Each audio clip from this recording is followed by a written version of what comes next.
Hello दोस्तों, आप लोग कैसे हैं? आज की क्लास में आप लोग का स्वागत है। तो आप लोग को आपको हमारी क्लास कैसी लग रही है कमेंट में जरूर बताइए। तो आज हम लोग पढ़ने वाले हैं नए टॉपिक पे PYQ करने वाले हैं। तो हमारा वाक्य विचार, इससे पहले हम लोग क्या कर रहे थे, शब्द विचार पे क्वेश्चंस। तो आज मैं आप लोग को बताने वाली हूँ वाक्य विचार से जुड़े हुए सम क्वेश्चंस। आप लोग देखिएगा, शुरू से अंत तक क्लास वीडियो देखिएगा। तो चलिए क्लास को स्टार्ट करते हैं। आप लोग को अगर हमारी वीडियो अच्छी लगती है तो हमें लाइक कीजिएगा और क्लास को ज्यादा से ज्यादा शेयर कीजिएगा और सब्सक्राइब करना नहीं भूलिएगा, है ना। तो चलिए क्लास को मैं स्टार्ट कर रही हूँ। वाक्य विचार, तो इसमें आपका पहला क्वेश्चन आता है। पहला क्वेश्चन है आपके पास वाक्य विचार का MCQ पहला प्रैक्टिस क्वेश्चन। बालक खेल रहा है, यह कौन सा वाक्य होगा? बालक खेल रहा है ना। बालक खेल रहा है, ये कौन सा, यह कौन सा वाक्य है? बताइए। ऑप्शन है आपके पास सरल, दूसरा ऑप्शन है संयुक्त, तीसरा ऑप्शन है मिश्र और चौथा ऑप्शन है संदेहवाचक। तो दोस्तों बताइए इसका आंसर क्या होगा? ये कौन सा वाक्य है? बालक खेल रहा है। तो ये आपका, आप लोगों को जब वाक्य पढ़ाया है तो आप लोगों को इसका उत्तर भी पता होगा। इसका ऑप्शन क्या होना चाहिए सही? तो सरल वाक्य है ना। ये कौन सा है? सरल वाक्य है। क्यों है? कॉन्सेप्ट इसका देख लीजिए क्यों है। तो इसमें केवल एक ही उपवाक्य है ना। इसमें केवल एक ही उपवाक्य है, उपवाक्य है और एक ही मुख्य क्रिया है। मुख्य क्रिया कौन सा है इसमें? तो खेल रहा है, यही है ना मुख्य वाक्य, मेन वर्ब। इसीलिए ये क्या है? सरल वाक्य। इसीलिए यह सरल वाक्य है। तो आप लोग जब वाक्य पढ़े होंगे तो आप लोग को मैं बताई हूं कि सरल वाक्य क्या होता है, इसका डिफिनेशन। अगर आप लोग को क्लास में कहीं कुछ दिक्कत हो तो आप उस क्लास को जाके पूरी क्लास को देख सकते हैं जो आपको वाक्य विचार पढ़ाया हुआ है। तो ये ऑप्शन है आपका, इसका कौन सा ऑप्शन होगा? ऑप्शन नंबर ए इसका सही है। तो चलिए आगे बढ़ते हैं। राम आया और श्याम चला गया। राम आया और श्याम चला गया, ये कौन सा वाक्य है? बताओ आप लोग। ऑप्शन है आपके पास सरल, ऑप्शन नंबर बी संयुक्त, ऑप्शन नंबर सी मिश्र, ऑप्शन नंबर डी इच्छावाचक। बताइए। राम आया और श्याम चला गया, ये कौन सा वाक्य है? सरल वाक्य तो हो नहीं सकता, संयुक्त नहीं होगा, इच्छावाचक नहीं होगा। तो कौन सा ऑप्शन सही होगा इसका? इसका ऑप्शन नंबर बी सही होगा, है ना। मिश्र वाक्य नहीं है, ये संयुक्त वाक्य है, क्योंकि इसका कॉन्सेप्ट में है, इसका कॉन्सेप्ट है दोनों ही स्वतंत्र वाक्य। इसका आंसर आपका क्या होगा? ऑप्शन नंबर बी संयुक्त वाक्य, है ना।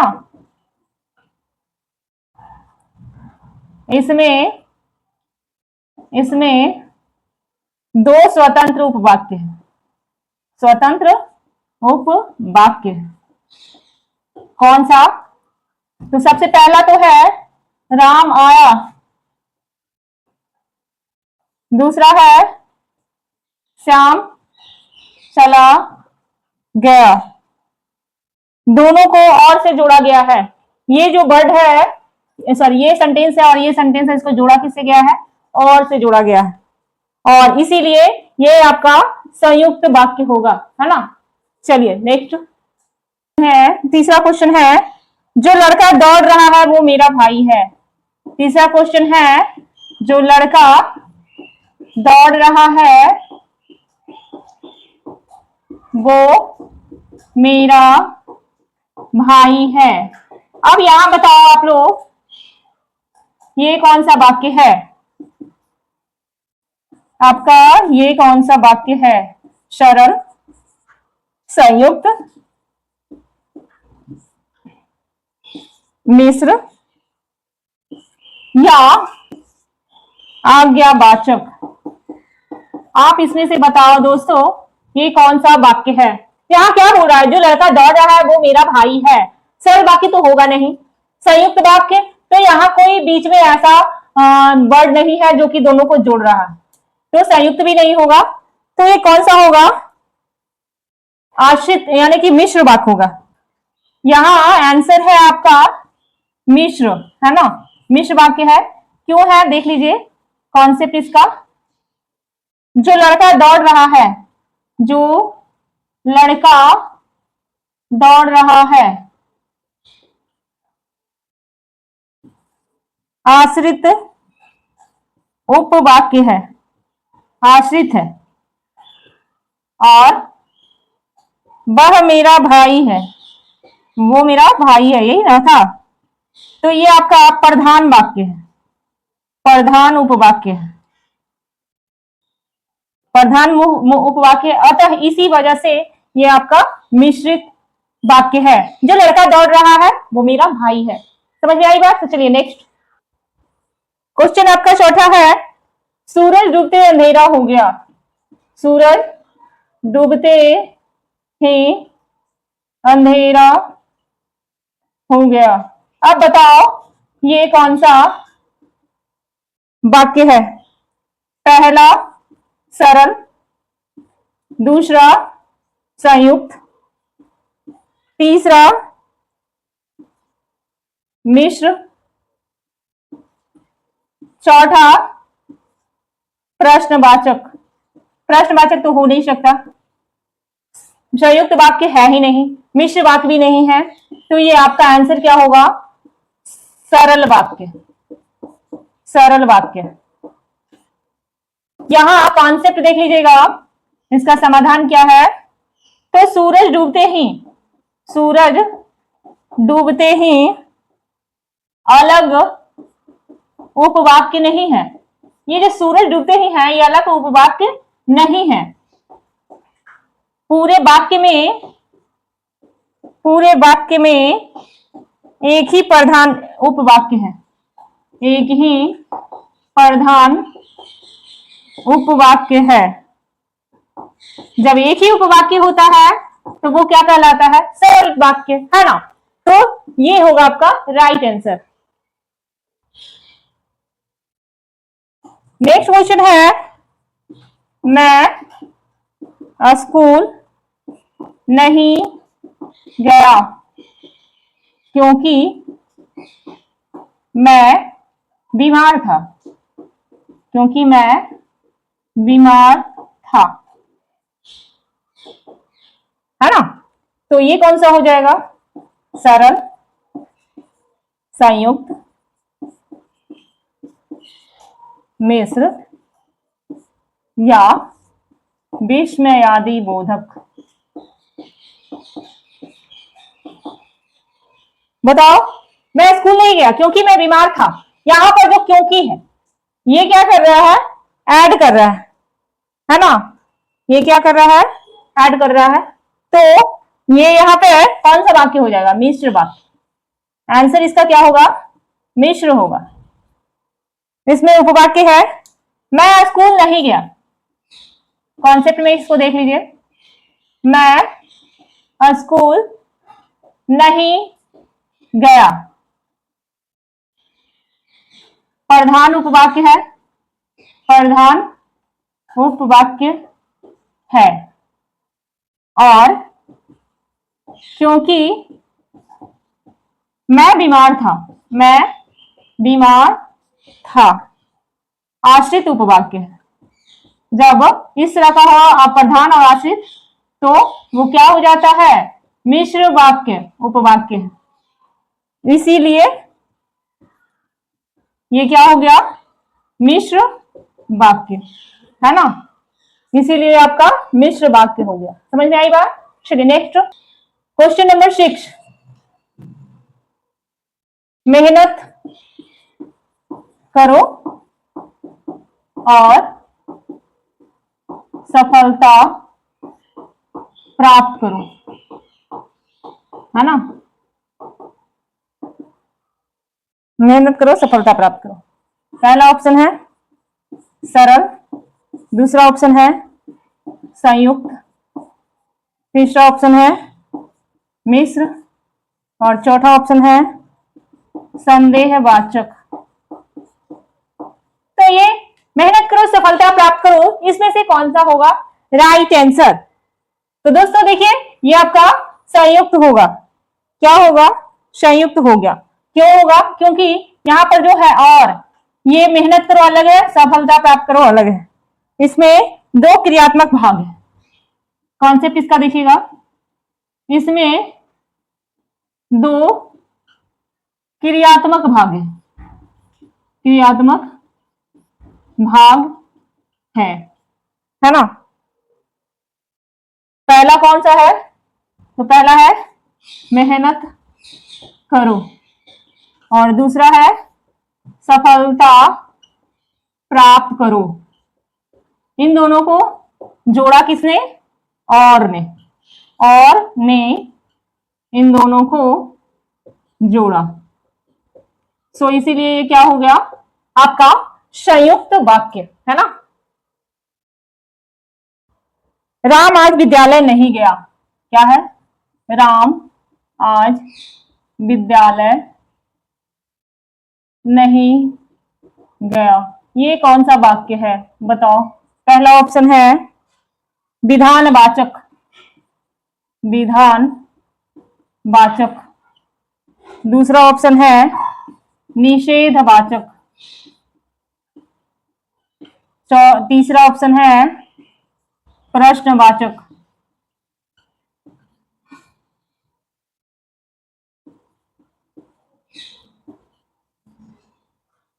और संकेतवाचक, है ना। तो बताइए, राम आज विद्यालय नहीं गया, ये कौन सा है?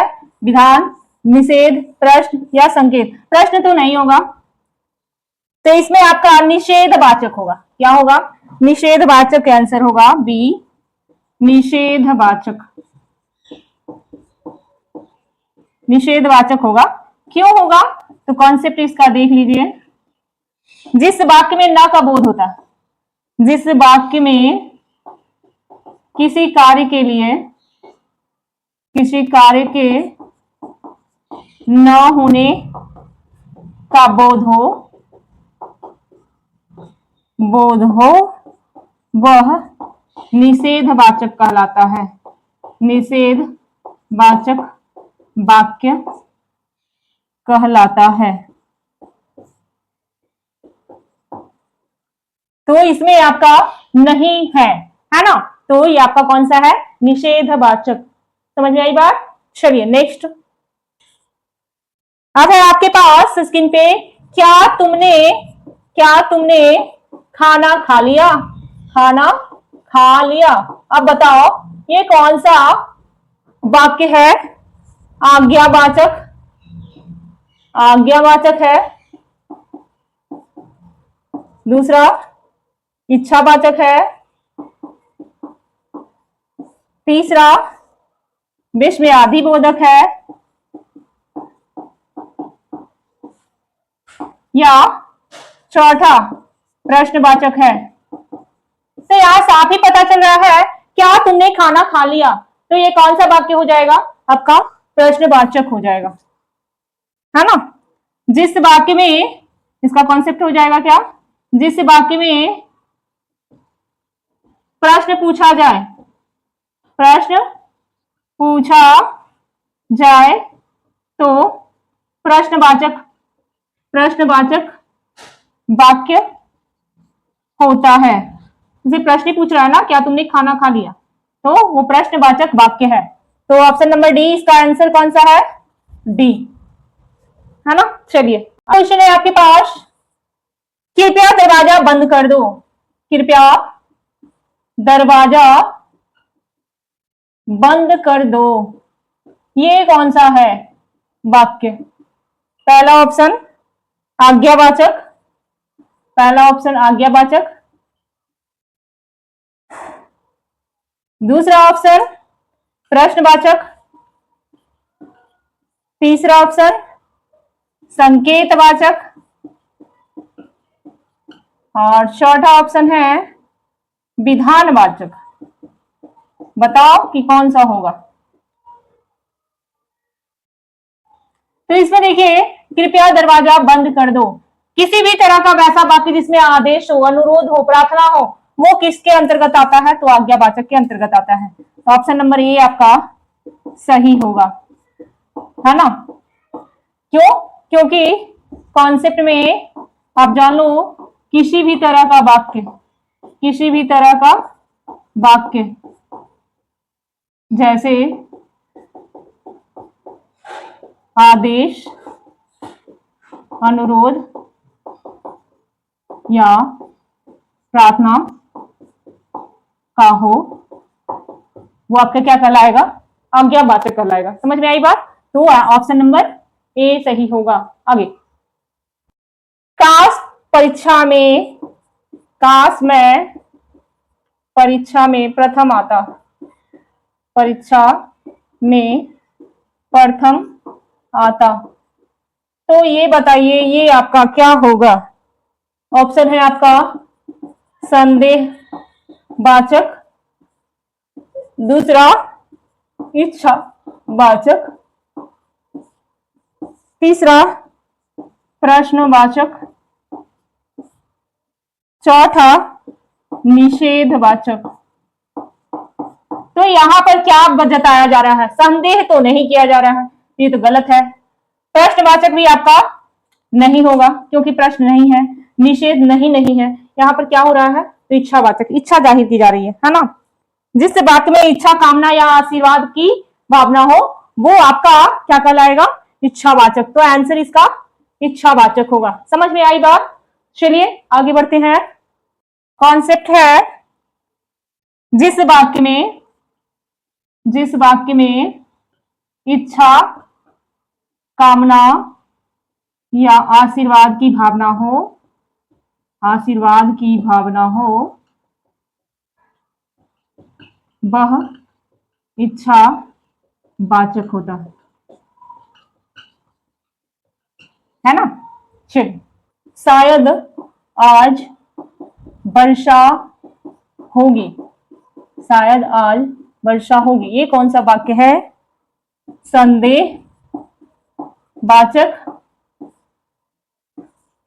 इच्छावाचक, विधानवाचक, आज्ञावाचक। अब यहां आपके पास क्वेश्चन है, शायद आज वर्षा होगी, और ऑप्शन है संदेहवाचक, इच्छावाचक, विधानवाचक या आज्ञावाचक। इस क्वेश्चन का जवाब आप लोग को देना है। तो ये आपका HW है। आप हमारे कमेंट सेक्शन में इसका आंसर दोगे, इसका आपका कौन सा ऑप्शन आंसर होगा। तो आज की क्लास आप लोग को कैसी लगी हमें जरूर बताइए, और अगर हमारी वीडियो अच्छी लगी हो तो लाइक कीजिएगा। तो हम मिलते हैं इसके आगे की क्लास को लेकर नेक्स्ट डे, इसके आगे की टॉपिक के साथ। तो आप हमारे चैनल को सब्सक्राइब कीजिए और इस क्लास को ज्यादा से ज्यादा शेयर कीजिए। तो हम मिलते हैं आपको नेक्स्ट डे।